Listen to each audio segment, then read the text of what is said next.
இன்றைக்கி கடையில் வாங்குற மாதிரியான டொமாட்டோ கெச்சப் ரொம்ப ஈஸியாக வீட்டில் பண்ணுறது எப்படின்னு பார்க்க போகிறோம். இது ஒரு மாதத்துக்கு நம்ம ஃப்ரிட்ஜில் வச்சுக்கலாம், கெட்டு போகாது. வாங்க இப்போ நம்ம வீடியோவுக்கு போகலாம். நான் இப்போது 1 கிலோ தக்காளி எடுத்துருக்கிறேன். கழுகி க்ளீன் பண்ணி வச்சுருக்கிறது. இதை நம்ம சின்னதாக சாப் பண்ணிக்கலாம். ஒரு ஸ்டவ் ஆன் பண்ணி வாணலி அடுப்பில் வச்சுருக்கிறேன். இதில் நம்ம கட் பண்ணி வச்சுருக்கிற தக்காளியை போட்டுக்கலாம். அப்புறம் 4 பல் பூண்டு போட்டுக்கலாம்.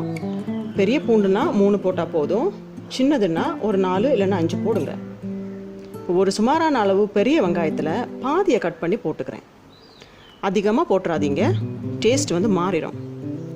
அப்புறம் ஒரு சின்ன துண்டு இஞ்சி நான் ஆல்ரெடி போட்டுக்கிறேன். நமக்கு இவ்வளோ போதும், இதுக்கு மேலே எல்லாம் பெருசாக வேண்டாம், சின்னதாக போதும். இப்போ நம்ம இதை வேக வச்சிட்ருக்குறோம். உங்களுக்கு கலர் டார்க்காக வேணும், இந்த கெச்சப் டார்க்காக இருக்கணும் அப்படின்னு தோணுச்சுன்னா கொஞ்சம் ஃபுட் கலரை சேர்த்துக்கலாம். இல்லைன்னா பீட்ரூட்டு ஒரு சின்ன துண்டு சேர்த்துக்கலாம். இதை நீங்கள் மூடி போட்டு வேக விட்டுறீங்க அப்படின்னா அப்போது அப்பப்போ கிளறி விட்டுருங்க, இல்லைன்னா அடி பிடிச்சிக்கும். நம்மளோட தக்காளி இப்போது நல்லா குழஞ்சி வந்துட்டுருக்கு. நம்ம இதில் 6 டேபிள் ஸ்பூன் அளவுக்கு சுகர் போட்டுக்கலாம். இப்போ போட்டுட்டேன். அடுத்து நம்ம 1/4 கப் அளவுக்கு வினிகரை சேர்த்துக்கலாம். இப்போ வினிகர் சேர்த்தா மட்டும்தான் நம்ம வெளியே கடைகளில் வாங்குற மாதிரியான டேஸ்ட் கிடைக்கும். இப்போது இதில் 1/4 டீஸ்பூன் அளவுக்கு மிளகாய் பொடி சேர்த்துக்கிறேன். அப்புறம் கொஞ்சம் உப்பு சேர்த்துக்க போகிறேன். எல்லா இதில் இருக்கிற அவ்வளோ ஃப்ளேவர்ஸும் பேலன்ஸ் ஆகணும். உப்பு, இனிப்பு, புளிப்பு, காரம் எல்லாம் நல்ல பேலன்ஸாகி நல்ல ஒரு டேஸ்ட்டில் வரும். பாருங்கள், இது இப்போ நல்லா வெந்துருச்சு. நம்ம ஃப்ளேமை ஆஃப் பண்ணி இப்போ இதை ஆற விட்டுறலாம். இப்போ நல்லா ஆறிடுச்சு.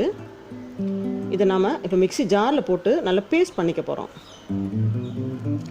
நம்ம சேனலுக்கு சப்ஸ்கிரைப் பண்ணின அனைத்து நல்ல உள்ளங்களுக்கும் நன்றி. சப்ஸ்கிரைப் பட்டன் பக்கத்தில் இருக்கிற பெல் ஐக்கனை கிளிக் பண்ண மறந்துடாதீங்க. அப்போ தான் நான் வீடியோ அப்லோட் பண்ணும்போது உங்களுக்கு நோட்டிஃபிகேஷன் வரும். நாம் இப்போது இதை நல்லா அரைச்சி எடுத்துட்டோம். இனி ஒரு சீவில் போட்டு வடிகட்டிக்கலாம். நீங்கள் கொஞ்சம் பெரிய சீவில் போடுங்க, இல்லைன்னா கொஞ்சம் கஷ்டமாக இருக்கும்.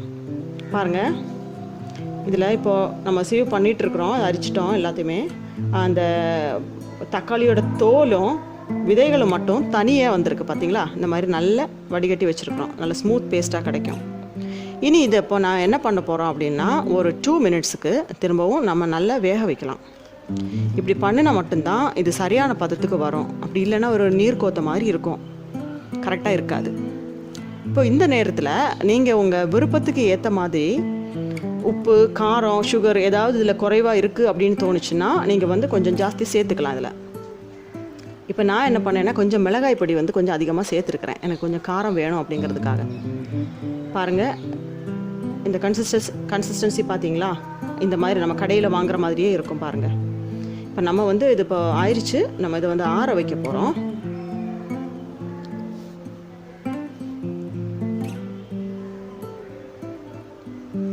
இப்போ இது நல்லா ஆறிடுச்சு.